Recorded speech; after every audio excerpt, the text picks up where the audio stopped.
Man, oh man. This right here has upgraded name gear so much in my eyes, and I'm sure it'll do the same for you.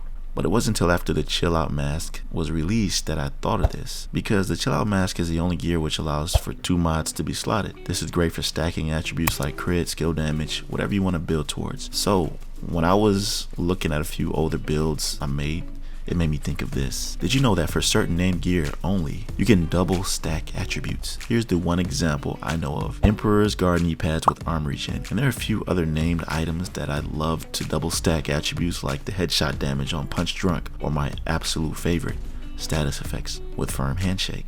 Does it work for these? Unfortunately, no. Why? I don't know.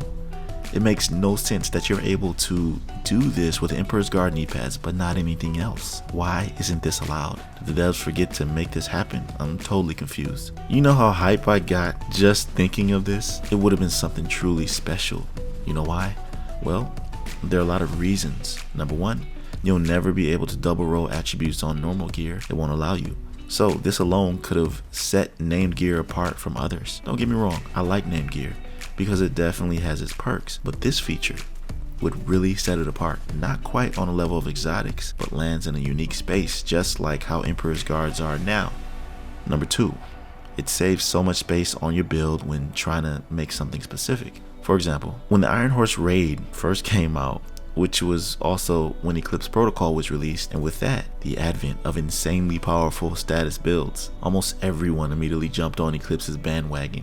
And while all of you were so busy making 4-piece Eclipse Protocol builds, I decided to take a unique perspective on it by combining it with ongoing directive to create a build that was actually better than the 4-piece Eclipse, in my personal opinion, of course. The idea was to get as much status effects as I could in order to yield the most potent fire sticky bomb ever, or any other fire-based skill. It was called Thermite, and yeah, it was a beast.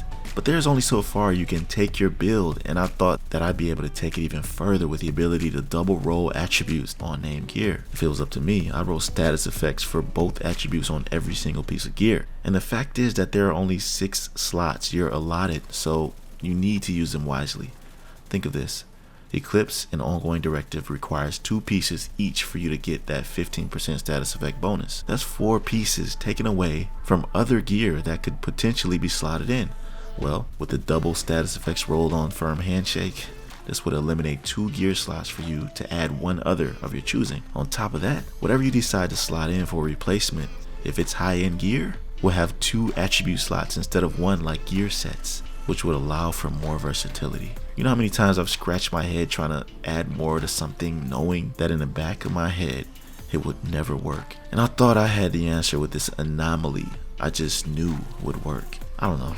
At this point, I'm just venting because I'm pissed. You know, the mind of a theory crafter. I'm always thinking of stuff, and I just wanted to share this with you because I'm frustrated that it doesn't work. And honestly, I'm kind of pissed. It doesn't make sense to me. I can't get over that. I thought I had a utopian moment. It is what it is. But this doesn't stop me from releasing a status build like I planned, so keep your notifications on for that. I'd like to know how many of you knew about this. If you did, comment below. If not, also comment. At least it worked for Emperor's Guards, but oh well. If you had anything you wanted to add about how we can get more attributes for less, then comment below and help this community thrive. Like the video and subscribe to both my channels. Check out the new video I dropped over at Identity Games. Thanks for listening, y'all, and I'll see you in my next video. Be right out.